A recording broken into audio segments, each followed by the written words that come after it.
Schedule 1 याद है आपको ये क्या है?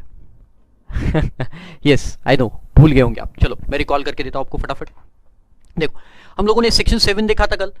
सेक्शन 7 किसके बारे में था? स्कोप के बारे में, है ना। जीएसटी का स्कोप क्या है उसके बारे में हम लोगों ने सेक्शन 7 देखा था, जिसमें 7.1 हम लोगों ने देखा था। और 7.1 में बोला था बेटा, 7.1 में एक लॉस था हमारा 7.1A। दो चीजें बहुत जरूरी है, मैंने आपको बोला था अगर सप्लाई बोल रहे हो तो दो चीजें बहुत जरूरी है। नंबर 1 कंसिडरेशन, और दूसरा it should be in course of furtherance of business. याद है आपको? तो वहां पे एक पहली बात तो कंसिडरेशन होना चाहिए और दूसरी बात it is in course of furtherance of business होना चाहिए। ओके, ये 7.1A में देखा था। फिर 7.1B में देखा था हमने इंपोर्ट ऑफ सर्विसेज। अगर दूसरे कंट्री से कोई आप सर्विस ले रहे हो, दूसरे कंट्री से, देखो सर्विस दूसरी कंट्री से ले रहे हो, और उसमें देखा था हमने कंसिडरेशन तो है, कंसिडरेशन था, बट ये it is not in the course of furtherance of business. तो कोर्स फर्दरेंस ऑफ बिजनेस में जैसे कैटरीना कैफ का एग्जांपल मैंने आपको दिया था, वो कहीं फंक्शन में जा रही, तो फंक्शन में जाने के लिए उसने ब्यूटी पार्लर वाली की सर्विस ली थी फ्रॉम आउटसाइड इंडिया। याद आ रहा है आपको कुछ? तो उस केस में हम लोगों ने देखा था बेटा कि वहां पे आपको भले it is not in the course of furtherance of a business, still वो सप्लाई माना जाएगा, स्कोप के दायरे में आ गया था। आपको याद है? ये भी मैंने आपको बताया था 7.1B में, राइट। फिर हमने 7.1C देखा था, और वो 7.1C में मैंने आपको बताया था कि स्केड्यूल 1 हम लोग देखेंगे, और उस स्केड्यूल 1 में क्या रहेगा? याद है आपको? नहीं। 7.1C में हम लोगों ने देखा था कि अगर कोई सप्लाई ऐसा है जो विदाउट कंसिडरेशन है, जो सप्लाई विदाउट कंसिडरेशन है, उसे भी हम लोग सप्लाई मान लेंगे। बस वही पूरे पॉइंट्स यहां पे दिए हुए, राइट। तो वो स्केड्यूल 1 देखने की, सही समझे, घड़ी अब आ गई है, आ गई है, आ गई है। ओके चलो देखो फटाफट स्केड्यूल 1, 4 पॉइंट्स है, केवल 4 पॉइंट्स, 4 पॉइंट्स। तो यहां पे सबसे ऊपर आप लिख दो पहले, ये कौन से केसेस है? विदाउट कंसिडरेशन वाले। लिख लो हिंदी में, मतलब यहां लिखो, मतलब यहां कंसिडरेशन नहीं है फिर भी सप्लाई माना जाएगा। So even if there is no consideration, still these 4 points are covered by a supply and hence GST would be leviable, right? तो देखो ऐसे ये कौन से 4 पॉइंट्स है, which are these 4 points we have to see, okay? तो first point देखो, first point, permanent transfer और डिस्पोजल ऑफ बिजनेस एसेट्स। क्या ये? देखो परमानेंट ट्रांसफर, परमानेंट मतलब क्या? हमेशा के लिए दे दिया आपने, आपने हमेशा के लिए दे दिया, विदाउट आपने ऐसा कुछ भी नहीं सोचा कि उसको बाद में मुझे वापस लेना है। परमानेंट आपने एक बार दे दिया तो दे दिया, राइट? मतलब ऐसा नहीं कि मैं कुछ पीरियड के लिए दे रहा हूं और फिर उसको वापस ले लूंगा। It's not like that, no. आपने दे दिया, जैसे एग्जांपल बेस्ड मैं आपको दे दूं, डोनेशन। डोनेशन, आप किसी को डोनेशन देते हो, है ना? कोई आपने एसेट दे दिया, मान के चलो आपके घर में एक चेयर है, वो चेयर आपने क्या कर दिया, बहुत अच्छी आराम खुर्ची, आपने उसको उठा के एक आश्रम में दान दे दिया, डोनेट, ओल्ड एज होम में आपने डोनेट कर दिया उसको। तो ऐसा है क्या, ये है ना, तो ओल्ड एज होम में 1 साल के लिए रखो और फिर मुझे वापस दे देना, ऐसा होता है क्या? नहीं, आपने डोनेशन दे दिया, कंप्लीट दे दिया डोनेशन, ओके?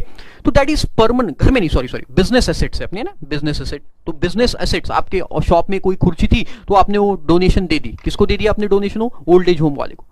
तो क्या ये सप्लाई माना जाएगा? यस, क्योंकि डोनेशन है मतलब कंसिडरेशन नहीं है। देखो डोनेशन है मतलब ही नो कंसिडरेशन, कंसिडरेशन नहीं, लेकिन फिर भी उसे क्या माना जाएगा? सप्लाई माना जाएगा। सर इसकी वैल्यू कैसे निकाली जाएंगी वो अपन देखेंगे उधर वैल्यूएशन चैप्टर में, उसकी वैल्यू देखेंगे। फिलहाल आप इतना ध्यान रखो कि अगर आपने कोई बिजनेस एसेट को परमानेंट ट्रांसफर कर दिया, किसी और को दे दिया, डोनेट कर दिया विदाउट कंसिडरेशन, तो हम उसे क्या मान लेंगे? Supply, okay? लेकिन उसमें कुछ कंडीशंस है, और सबसे इंपॉर्टेंट कंडीशन क्या है जरा देखो, मैं बताता हूं आपको, पहले समझा देता हूं पूरा, फिर अपन देखेंगे, राइट? तो देखो चेयर का एग्जांपल अपन कंटिन्यू करते हैं, ओके? तो ये आपका बिजनेस, आपका बिजनेस है, राइट? ये बिजनेस में आपने चेयर खरीदी थी, चेयर आपने खरीदी थी, ओके? किससे खरीदी थी? मिस्टर एक्स चेयर खरीदी थी। ये चेयर की वैल्यू मान के चलो आपकी 1000 रुपीज। इसके ऊपर आपको जीएसटी लग के आया होगा, GST at the rate of 18%, example 180 rupees. तो 1180 रुपए की आपने ये चेयर खरीदी थी। अब ये चेयर जो आपने बिजनेस पर्पज के लिए यूज किया और ये यूज करने के बाद आपने इसे परमानेंट ट्रांसफर कर दिया। ट्रांसफर करना मतलब दे देना, ट्रांसफर या डिस्पोज करना, ट्रांसफर कर दिया। किसको ट्रांसफर किया? ओल्ड एज होम, ये ट्रांसफर कर दिया। ओके, तो देखो अब ये एसेट के ऊपर आपको जीएसटी लग के आया हुआ है, बराबर, ये जीएसटी लग के आया हुआ है और ये जीएसटी का आपने क्रेडिट भी लिया होगा, इनपुट क्रेडिट है ना, इनपुट क्रेडिट भी लिया होगा, राइट। ये जीएसटी का आपने क्या लिया होगा? इनपुट क्रेडिट भी लिया होगा। तो ये जो इनपुट क्रेडिट आपने इस जीएसटी का ले लिया और ये लेने के बाद आपने ये असेट को ट्रांसफर कर दिया विदाउट कंसिडरेशन, राइट। तो फिर यहां पे आपको लगेगा जीएसटी, ये ट्रांजैक्शन पे आपको जीएसटी लगेगा, even though this transaction is without consideration. Getting the point? तो देखो प्रोविजन में क्या लिखता है, परमानेंट को अंडरलाइन करेंगे अपन, परमानेंट ट्रांसफर और डिस्पोजल, परमानेंट ट्रांसफर कर दिया आपने और डिस्पोजल ऑफ बिजनेस असेट्स को where input tax credit has been availed on such asset, और वो असेट पे आपने इनपुट टैक्स क्रेडिट को अवेल कर चुके, ले चुके। तो अगर आपने कोई एसेट पे इनपुट टैक्स क्रेडिट नहीं लिया होगा, ध्यान से सुनना, अगर इनपुट टैक्स क्रेडिट नहीं लिया होगा तो फिर आपको यहां जीएसटी नहीं लगेगा। तो जीएसटी तभी लगेगा अगर इनपुट टैक्स क्रेडिट आपने इन एसेट्स के ऊपर लेके रख दिया है। Getting the point? Very simple point. Okay, दूसरी बात इंपॉर्टेंट, ये जो प्रोविजन है नंबर 1, ये जो प्रोविजन है, this is applicable for goods only, business assets मतलब goods, it is not applicable to the services. Okay, अपन देखेंगे उसको। तो देखो उसमें क्या क्या एनालिसिस किया है, फिर बाद में देखो, ये मैंने ऑलरेडी बता दिया। It may be noted that this provision would apply only if input tax credit has been availed, मतलब input tax, if there is no input tax credit, आप हिंदी में लिख देंगे, if there is no input tax credit, no liability of GST on permanent disposal. तो अगर आपने उसके ऊपर इनपुट टैक्स क्रेडिट नहीं लेके रखा है तो फिर आपको कोई जीएसटी की लायबिलिटी आगे नहीं आएगी। Okay, as per section 17(5) certain goods are not eligible for input tax credit, for example motor vehicle would not treated as supply। क्या मतलब हुआ इसका? एक सेक्शन है, अपन देखेंगे आगे, and that section is 17(5). what it says, section 17(5) says on some goods credit ITC is not allowed, ITC allowed नहीं, ITC is not allowed, मतलब जीएसटी का क्रेडिट नहीं मिलता, there is no credit of GST. Okay, उसमें एक example है motor vehicle का GST नहीं मिलता। मतलब आपने देखो, ये मिस्टर एक्स है, ये मिस्टर एक्स ने कोई मोटर व्हीकल खरीदी, motor vehicle let's say 1 lakh रुपए की मोटर व्हीकल खरीदी और उसके ऊपर जीएसटी पे किया at the rate of 18%।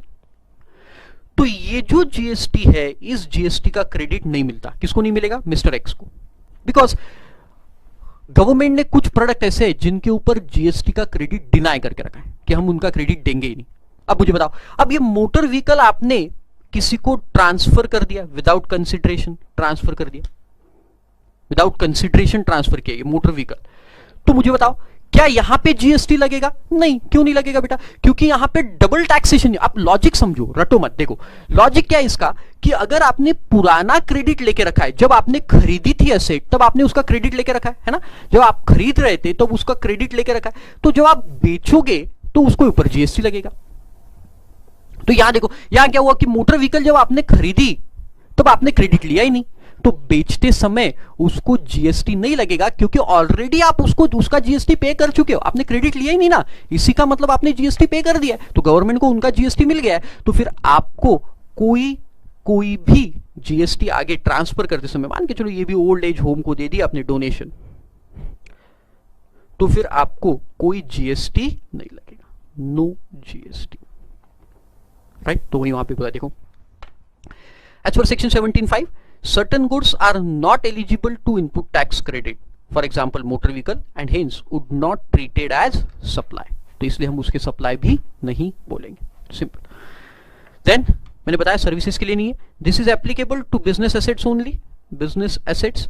Hence service provided without consideration would not attract GST.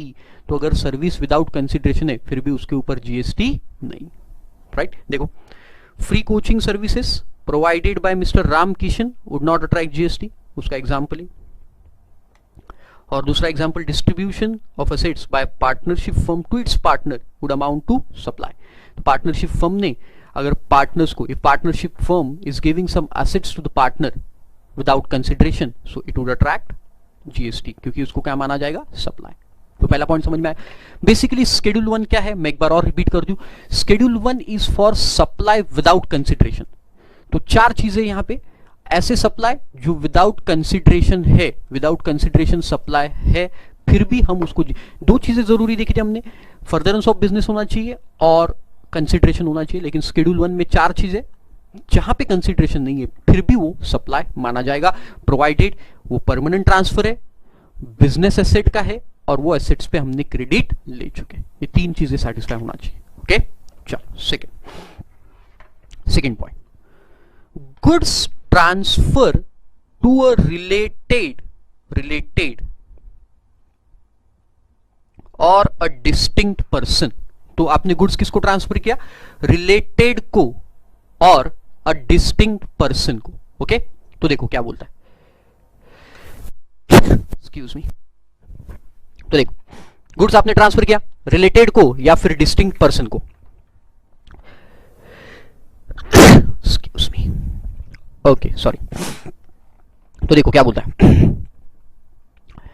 जैसे देखो रिलेटेड पर्सन मतलब क्या, रिलेटेड की डेफिनेशन अलग से दी है, मैं आपको पहले समझा देता हूं क्या है. तो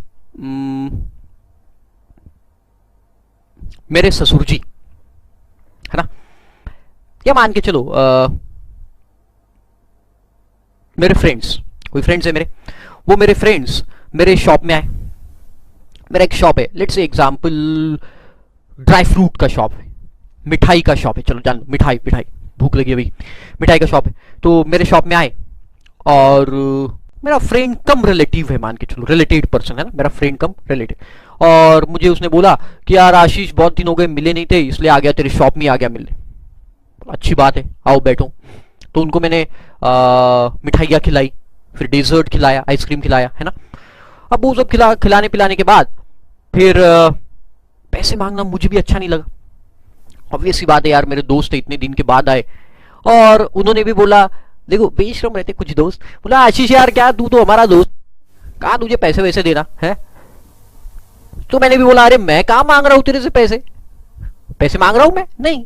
तो लेकिन मुझे बताओ क्या वो मेरा रिलेटिव है, मैंने बताया अभी आपको. तो दोस्त कम मेरा रिलेटिव है. देखो वो मेरा दोस्त कम रिलेटिव मतलब रिलेटेड पर्सन हो गया. देखो वहां पे दिया रिलेटेड पर्सन को मैंने गुड्स ट्रांसफर की, मिठाई दी, डेजर्ट दिया, मैंने उसको गुड्स दिए, रिलेटेड पर्सन को दिए.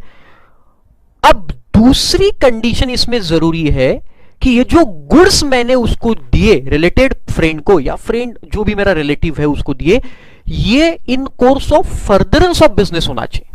तो क्या मेरे ये शॉप में आके उसने मेरे से लिया क्या? यस करेक्ट पहचान आपने.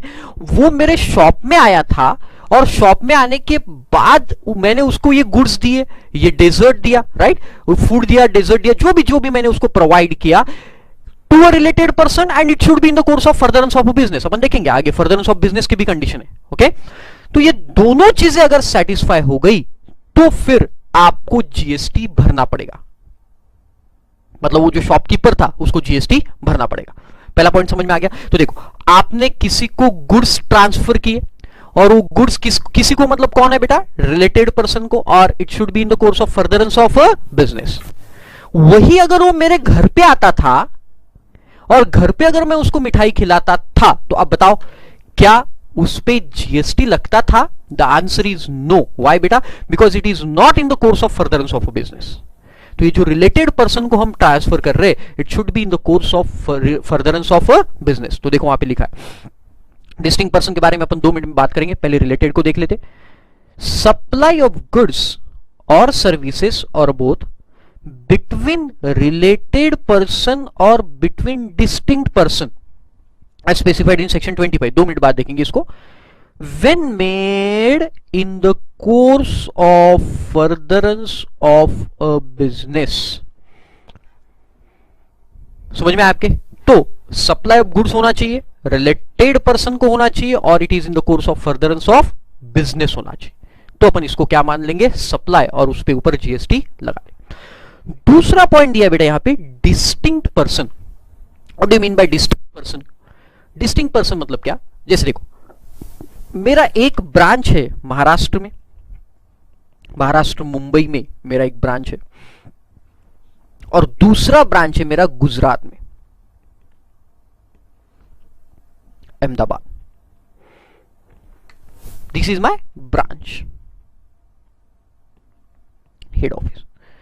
तो अगर मैं गुड्स हेड ऑफिस से ब्रांच को ट्रांसफर कर रहा हूं, I am transferring the goods from head office to branch, तो ऑब्वियस सी बात है, मैं गुड्स अगर ब्रांच को ट्रांसफर कर रहा हूं तो मैं पैसे तो नहीं लूंगा.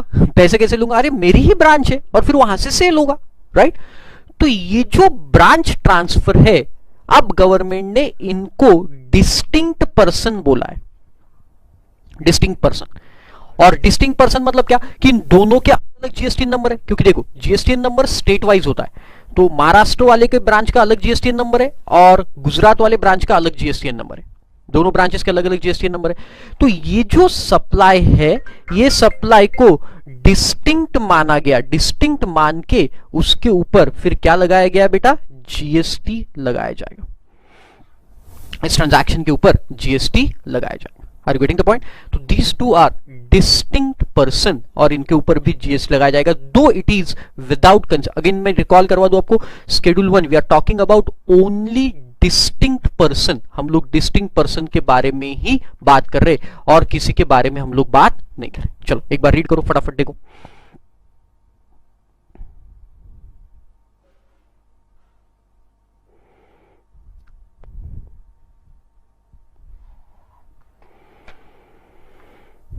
लिख लो फटाफट.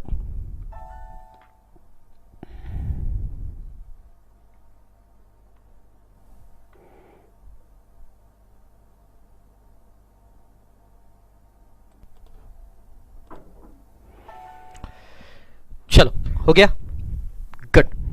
चलो आगे देखो. तो दो चीजें हमने देखी.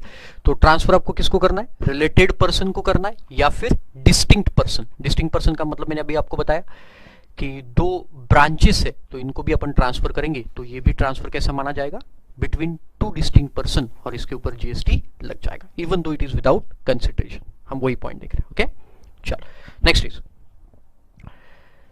Employer employee relationship. देखो, ये एम्प्लॉयर है और ये एम्प्लॉय. इन दोनों को भी रिलेटेड बोला गया, राइट? रिलेटिव की डेफिनेशन में दोनों आते हैं, एम्प्लॉयर और एम्प्लॉय. ये दोनों रिलेटेड पर्सन की डेफिनेशन में. अब देखो, उनके लिए क्लॉज दिया है. अगर कोई एम्प्लॉयर अपने एम्प्लॉय को साल भर में 50,000 रुपए तक के गिफ्ट देता है ना? गिफ्ट इज विदाउट कंसिडरेशन, और ये दोनों रिलेटेड बोल दिया मैंने.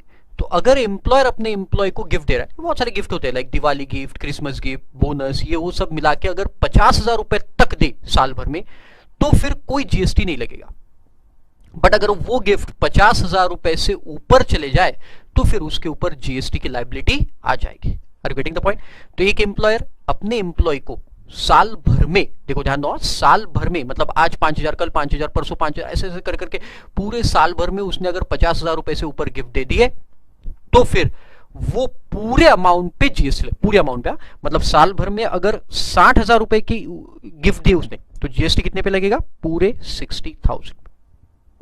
आया आपके समझ में? तो देखो वहां पे वो पॉइंट लिखा, provided that gift not exceeding 50,000 rupees in value in financial year, a financial year by an employer to employee shall not be treated as supply of goods or services or a both. So if the value of gift does not exceeds rupees how much 50,000. So if the value of gift does not exceeds rupees 50,000, it would not be regarded as supply. But अगर ये supply, अगर एक gift अगर आपके 50,000 रुपए से ऊपर चले गए तो हम उसको सप्लाई मान के उसके ऊपर जीएसटी लगा देंगे. Very simple. ओके, चलो देखो फटाफट. Next point. A person who has obtained or is required to obtain more than one registration whether in one state or in union territory. देखो अभी बताया आपको वन स्टेट, एक स्टेट में या फिर अलग अलग स्टेट में, और यूनियन टेरिटरी और मोर देन वन स्टेट और union territory shall in respect of each registration would be treated as distinct person. तो हो सकता है एक ही स्टेट में उसके दो रजिस्ट्रेशन है. जैसे एग्जांपल देखो, तो सर अभी तो आपने बताया कि रजिस्ट्रेशन ये तो स्टेट वाइज रहते हैं, स्टेट में एक ही रजिस्ट्रेशन होना चाहिए. नहीं, ऐसे नहीं. जैसे देखो कोई वर्टिकल लाइन ऑफ बिजनेस है, जैसे एग्जांपल मैं आपको देखो, मेरी एक हेड ऑफिस है, मान के चलो एक ऑफिस है नागपुर में जो फाइबर बनाता है, फाइबर मैन्युफैक्चर करता है, ग्रैन्यूल से फाइबर बनाते हैं. और दूसरा एक मुंबई में है, मुंबई में वो मुंबई वाली ब्रांच क्या करती है, आपको मार्कर पेन बनाती है, मार्कर पेन, राइट. तो ये जो मुंबई वाली ब्रांच है जो मार्कर पेन बना रही, तो उसको हम लोग फाइबर सप्लाई करते हैं. So this is vertical line of business. तो ये वर्टिकल लाइन ऑफ बिजनेस में अगर आप डील कर रहे हो, देखो प्रोप्राइटर एक ही है, एक ही पैन पे दोनों रजिस्टर, प्रोप्राइटर एक ही है, बट दो अलग अलग रजिस्ट्रेशन आपने लिए. ले सकते हैं आप एक ही स्टेट में, देखो Mumbai and Nagpur are in one state Maharashtra, still you can take the different registration. तो अगर ये जो सप्लाई फाइबर का सप्लाई हो रहा है, दो इट इज विदाउट कंसिडरेशन है, फिर भी इसके ऊपर जीएसटी लगेगा, है ना. तो ऊपर देखा था हमने बिटवीन टू स्टेट, ये तो डिस्टिंक्ट है, और अगर विद इन स्टेट भी है तो भी डिस्टिंक्ट है. और जनरली विद इन स्टेट हम तब दो रजिस्ट्रेशन लेते हैं जब वर्टिकल लाइन ऑफ बिजनेस है. तो अगर वर्टिकल लाइन ऑफ बिजनेस है, एग्जांपल दिया मैंने आपको वर्टिकल लाइन का, तो फिर ऐसे केस में आपके ऊपर जीएसटी लगाया जाएगा, तो it is without consideration. Okay, तो वही पॉइंट दिया वहां पे कि अगर एक स्टेट में दो रजिस्ट्रेशन है, या एक यूनियन टेरिटरी में है, या फिर वन स्टेट और एक दूसरा स्टेट में, तो भी हम उसको डिस्टिंक्ट एंटिटी मान लें. रिलेटिव की डेफिनेशन सेक्शन 15 में दी, अपन देखेंगे रिलेटिव की डेफिनेशन.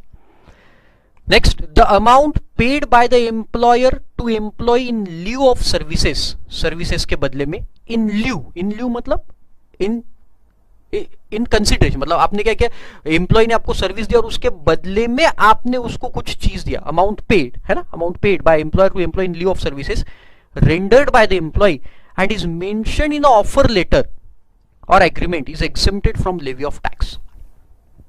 अब इसका मतलब क्या हुआ, देखो कि अगर आपने उसको बोला था कि भाई तू इतना काम करके दे और उसके बदले में मैं तुझे कार गिफ्ट करूंगा, और वो कार की वैल्यू है मान के चलो 5 लाख रुपए, तो देखो ये आपकी 50,000 रुपए से ऊपर वैल्यू है, इजंट इट, 50,000 से तो ऊपर है, करेक्ट है आप. लेकिन ये किसके बदले में दी, आपने गिफ्ट दिया है क्या बेटा? नहीं, डिडंट गिव गिफ्ट हिम. आपने क्या किया, आपने उसको काम के बदले में वो कार दी, या वो पैसे दिए, जो भी दिया आपने, पैसे दिए, कार दी, गिफ्ट में नहीं दिए आपने, वो काम के बदले में. और वो ऑफर लेटर में मेंशन्ड है कि एम्प्लॉय ने इतना काम किया तो हम उसको इतना पैसा देंगे, या एक कार देंगे, फलाना ढिमकाना जो भी देंगे. बट ये आपका एक वैलिड कंसिडरेशन है, तो वो फिर शेड्यूल 1 में नहीं फंसेगा. शेड्यूल 1 में क्या आएगा, gift given by employer to employee. तो यहां गिफ्ट नहीं है, तो फिर ये क्या हो जाएगा, यहां पे एग्जिम्प्ट हो जाएगा. और जो अभी बताया देखो, moreover certain supplies are not agreed upon formally, तो फॉर्मली नहीं है मतलब not in offer letter. Say Diwali gifts, gift on organisation achieving targets achieve करने पे एम्प्लॉय को गिफ्ट दिए जाते हैं. गिवन कैजुअली, के कुछ गिफ्ट कैजुअली भी दिए जाते हैं. Will be taxable provided the value of gift exceed ₹50,000. Okay, चलो next. Gifts up to 50,000 to employees may be exempted. However, reversal of input tax credit will be required. अब देखो ये बड़ा मजेदार पॉइंट है, ये भी सिंपल एकदम, देखो कैसे. तो ये आपने कोई गुड्स खरीदे, मान के चलो लेट्स से कार पे तो अपन नहीं ले सकते, चेयर का ही एग्जांपल लेते. चेयर, वो चेयर आपने खरीदी 1000 रुपीज की, और उसके ऊपर जीएसटी पे किया एट द रेट ऑफ 18%, ये जीएसटी आपने पे कर दिया। ओके, और इसका आपने आईटीसी ले लिया, जीएसटी का आईटीसी आपने ले लिया। ओके, ये मिस्टर एक्स, और मिस्टर एक्स का एक एम्प्लॉय है मिस्टर वाई। चेयर की वैल्यू 1000 नहीं लेते अपन, 60,000 रुपए ना, बहुत अच्छी चेयर है, 60,000 रुपए 60,000 रुपए कैसी चेयर होंगी सोचो आप। एग्जाम्पल में तो 60,000 रुपए की चेयर आपने उसका आईटीसी ले लिया, और मिस्टर एक्स ने क्या किया, वो मिस्टर वाई को गिफ्ट कर दिया। ओके, तो बताओ यहां पे टैक्सेबिलिटी आएगी क्या? यस। क्यों आएगी बेटा? क्योंकि ये गिफ्ट कितने रुपए से ऊपर चले गया, बताओ फटाफट, 50,000 रुपए। लेकिन अब वही एग्जांपल लेते हैं, अगर आपकी चेयर है 10,000 रुपए की, 18% जीएसटी आईटीसी आपने इसके ऊपर ले लिया होगा मिस्टर एक्स ने, और ये चेयर उसने मिस्टर वाई को गिफ्ट किया, मिस्टर वाई गिफ्ट कर दिया। अब बताओ क्या होगा? क्या जीएसटी लगेगा? नो, यहां पे नो जीएसटी, ये ट्रांजैक्शन के ऊपर नो जीएसटी। अभी अभी देख के आए अपन, क्योंकि इसकी वैल्यू कितने रुपए से कम है बेटा? 50,000 रुपए से कम है। लेकिन जरा देखो, ये आईटीसी आपने ले लिया, आईटीसी तब मिलता है बेटा अगर डबल टैक्सेशन हो रहा है। यहां डबल टैक्सेशन हो रहा है क्या? नहीं, क्योंकि आगे का प्रोडक्ट आपका एग्जेम्प्ट है। देखो, आगे का प्रोडक्ट एग्जेम्प्ट है, तो पीछे का क्रेडिट भी आपको नहीं मिलेगा। तो आपने तो क्रेडिट लेके रखा है, तो इस क्रेडिट को आपको क्या करना पड़ेगा? रिवर्स करना पड़ेगा। क्योंकि इसके आगे टैक्स नहीं है, और अगर आगे टैक्स नहीं है तो पीछे का क्रेडिट आपको रिवर्स करना है। तो वही वहां पे बोला है, देखो, gifts up to 50,000 to the employees may be exempted, however, लेकिन आपको क्या करना पड़ेगा? इनपुट टैक्स क्रेडिट जो लिया था उसको रिवर्स करना पड़ेगा, है ना? सिंपल। और stock transfer between related person और distinct person in the same organisation would be attract GST. ये देखो, ये अभी बताया, स्टॉक ट्रांसफर सेम स्टेट में हो या फिर डिफरेंट स्टेट में हो, तो ये क्या माना जाएगा आपका? ये यहाँ पे ये डिफरेंट स्टेट वाला एग्जांपल स्टॉक ट्रांसफर का, और ये सेम स्टेट, ये भी आपका क्या माना जाएगा? सप्लाई माना जाएगा, और मान के इसके ऊपर भी जीएसटी। समझ में आ गया आपको? तो देखो, दो चीजें मैं आपको पहला रिवाइज कर दूं। पहला क्या था बेटे? देखो, permanent transfer of business assets और डिस्पोजल ऑफ बिजनेस असेट, जिसके ऊपर आपने आईटीसी लेके रखा है। यहाँ पे गुड्स की बात हो रही है, यहाँ पे सर्विसेज की बात नहीं हो रही है। वेरी गुड, आईटीसी आपने इसके ऊपर पहले लिया था, तो ही आपको ये जीएसटी आगे लगाना है। और दूसरा हम लोगों ने कहा goods transfer to a related person, related बताया मैंने आपको, लेकिन एक furtherance of course of business में होना चाहिए। और दूसरा हम लोगों ने देखा डिस्टिंक्ट पर्सन, डिस्टिंक्ट में आपको एग्जाम्पल दिया ब्रांचेस का, स्टॉक ट्रांसफर, और एम्प्लॉयर एम्प्लॉय, ये भी रिलेटेड के डेफिनेशन में आएंगे, है ना? ये रिलेटेड की बात करें अपन, एम्प्लॉयर एम्प्लॉय, और उनके केस में कितने रुपए से ऊपर? 50,000 के ऊपर अगर गिफ्ट जाता है, एग्जैक्ट 50,000 है तो बताओ क्या होगा? एग्जैक्ट 50,000 का गिफ्ट, तो भी जीएसटी नहीं लगेगा। देखो वहां पे क्या लिखा है? नॉट एक्सीडिंग 50,000, मतलब 50,000 भी चलेगा। ओके, चलो third one, simple third one, principal to agent और वाइस वर्सा। क्या मतलब हो इसका? कि अगर कोई गुड्स प्रिंसिपल ने अपने एजेंट को दिए विदाउट कंसिडरेशन, या फिर एजेंट ने प्रिंसिपल को दी विदाउट कंसिडरेशन, फिर भी उसे क्या माना जाएगा बेटा? सप्लाई माना जाएगा, और उसके ऊपर जीएसटी लग जाएगा। जैसे देखो क्या होता है, प्रिंसिपल ने एजेंट को दिया, मतलब क्या? तो मैं यहां पे बैठा हूं, कहां? मुंबई में, और मेरा एक एजेंट है, लेट्स से कहां पे? बेंगलोर, ये मेरा एजेंट है। तो देखो, मैं एजेंट को क्या करता हूं? ये एजेंट को गुड्स बेचता हूं मैं, राइट? तो मैं उससे पैसे लूंगा क्या? नहीं, वो एजेंट आगे सेल करेगा, सेल करके मुझे फिर पैसे वापस दे देगा। तो मैं तो उसको ऐसे ही भेज रहा हूं विदाउट कंसिडरेशन, लेकिन फिर भी उसे क्या माना गया? सप्लाई माना गया, और ये ट्रांजैक्शन के ऊपर फिर क्या लग जाएगा बेटा? जीएसटी। Getting the point? तो देखो, supply of goods by principal to his agent, where the agents undertakes to supply such a goods on the behalf of such a person. मतलब प्रिंसिपल पर्सन के बिहाफ में, he is a principal person, principal person के behalf में ये agents goods को supply कर रहा है। ये एजेंट जो है, ये एजेंट प्रिंसिपल सप्लायर के बिहाफ में गुड्स को सप्लाई कर रहा है, सेम यहाँ पे सप्लाई कर रहा है। तो ये जो ट्रांजैक्शन है between principal person and agent, ये it is liable for GST. Getting the point? And vice versa मतलब क्या? देखो, एजेंट ने कोई गुड्स परचेस की और फिर वो किसको देने वाला है? प्रिंसिपल को। तो मैं, ये एक प्रिंसिपल है, ये प्रिंसिपल ने बोला एजेंट को कि जा मेरे लिए गुड्स खरीद के ला, राइट? तो एजेंट ने गुड्स खरीदे और वो प्रिंसिपल को सप्लाई की।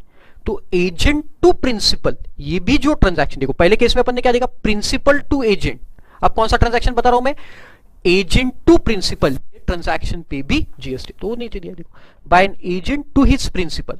तो बाइंग एजेंट होते हैं ना, बाइंग एजेंट, बाइंग, तो उसने बाई करके फिर प्रिंसिपल को दिया। और पहले केस में क्या किया? प्रिंसिपल ने एजेंट को दिया और एजेंट सेल कर रहा है। अब एजेंट ने कहीं से खरीदा और वो प्रिंसिपल को दिया, तो विदाउट कंसिडरेशन फिर भी वहां पे जीएसटी।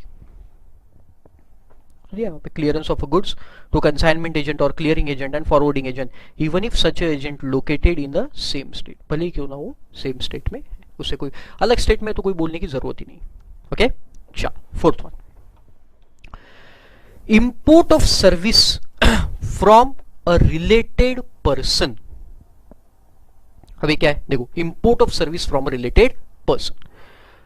तो अगर आपने, सर ये पॉइंट कहीं देखा देखा लग रहा है, ये 7(1)(b) में हमने देखा था, तो 7(1)(b) में भी इंपोर्ट ऑफ सर्विस ही देखा था, राइट? लेकिन ये पॉइंट और वो पॉइंट में डिफरेंस है। देखो, जैसे दो चीजें अपने लिए इंपॉर्टेंट है, एक कौन सी? कंसिडरेशन, और दूसरा in course of furtherance of a business. तो वो जो हमने वहां देखा, कहा 7(1)(b) में, वहां कंसिडरेशन तो था but it was not in the course of furtherance of a business, Katrina Kaif का एग्जाम्पल। बट यहां कंसिडरेशन नहीं है लेकिन it is in the course of furtherance of a business. दोनों का डिफरेंस समझ गया आपको? तो यहां कंसिडरेशन है क्योंकि schedule 1 is for without consideration, but ये क्या है बेटा? ये इन the course of furtherance of business है। तो देखो, अब मान के चलो कि कैटरीना कैफ की एक खास फ्रेंड, एकदम खास फ्रेंड यूएस में रहती, और उसको एक फिल्म के लिए, मतलब वो फिल्म, कोई फिल्म की एक्ट्रेस है कैटरीना कैफ, और उसको ब्यूटी पार्लर की ट्रीटमेंट लेना है कैटरीना कैफ को इन the course of furtherance of a business, right? और उसने वो अपनी फ्रेंड से, यूएस की फ्रेंड से ब्यूटी पार्लर वाली की ट्रीटमेंट, मतलब वो ब्यूटी पार्लर वाली उधर के, तो उसने ट्रीटमेंट लिया इंडिया में, राइट? तो यहां वो क्लॉज आपके पॉइंट नंबर 4 में फंस जाएगा। इंपोर्ट ऑफ सर्विस, उसने सर्विस इंपोर्ट किया फ्रॉम हुम बेटा? Related person. वो फ्रेंड कम आपकी क्या होना चाहिए? रिलेटेड होना चाहिए। तो वो रिलेटेड पर्सन है, उससे अगर आपने सर्विस लिया और इन the course of furtherance of a business लिया, विदाउट कंसिडरेशन है, फिर भी जीएसटी आ जाएगा, है ना? जैसे देखो, import of services by a taxable person from a related person or from any of his establishment outside India in the course of furtherance of business. So it should be in the course of furtherance of business. जैसे देखो, यहां पे अपना एक head office है नागपुर में और अपनी एक ब्रांच है, कहां है? यूएस में। अब यूएस की ब्रांच से अपन अगर कोई सर्विस ले रहे, इंपोर्ट ऑफ सर्विसेज, कोई ब्रांच से यूएस के अपन एक सर्विसेज ले रहे, तो ये सर्विस के ऊपर क्या लगाया जाएगा बेटा? जीएसटी लगाया जाएगा, even though it is without consideration, provided ये जो सर्विस अपन ने ली, ये सर्विस हमने किसके लिए यूज करना चाहिए? Use for business. Hitting the point? तो देखो वहां पे लिखा है, however import of goods are subject to custom duty. तो इंपोर्ट ऑफ गुड्स के लिए है ही नहीं, ये सिर्फ सर्विसेज के लिए। एग्जांपल ये देखो, XYZ incorporated a company named as ABC in UK. तो ये जो है ये इंडियन कंपनी है, उसने ABC यूके में इनकॉर्पोरेट की। XYZ import the services from ABC company, बराबर, it will be treated as supply of service from a related person and would attract GST. तो इसके ऊपर क्या आ जाएगा, जीएसटी के लायबिलिटी। चलो एक बार रिकॉल करते हैं फटाफट, फास्ट, राइट। चलो देखो फटाफट क्या बोलता है, देखो सबसे पहले हमने क्या देखा, शेड्यूल 1, शेड्यूल 1 विदाउट कंसिडरेशन है। शेड्यूल 1 में पहला पॉइंट हम लोगों ने देखा, बताओ क्या, शेड्यूल 1 में permanent transfer of business asset, ITC लिया होगा, तो जब आप इसको डिस्पोज ऑफ करोगे विदाउट कंसिडरेशन, डोनेशन का एग्जांपल दिया था, तो भी वो क्या हो जाएगा बेटा, टैक्सेबल हो जाएगा, मतलब उसके ऊपर आगे जीएसटी लग जाएगा। सर्विस के लिए ये नहीं है, और उसके ऊपर क्रेडिट लेना आपको जरूरी है, और बिजनेस एसेट होना भी जरूरी है। फिर बी में देखा था हम लोगों ने, ट्रांसफर किसको करना चाहिए, रिलेटेड पर्सन को करना चाहिए या फिर डिस्टिंक्ट पर्सन को। डिस्टिंक्ट पर्सन में ब्रांच का एग्जांपल दिया था। रिलेटेड पर्सन हम लोगों ने देखा था बेटा, रिलेटेड की डेफिनेशन में एम्प्लॉयर एम्प्लॉई भी आते हैं, लेकिन it should be in the course of furtherance of business होना चाहिए। Very good.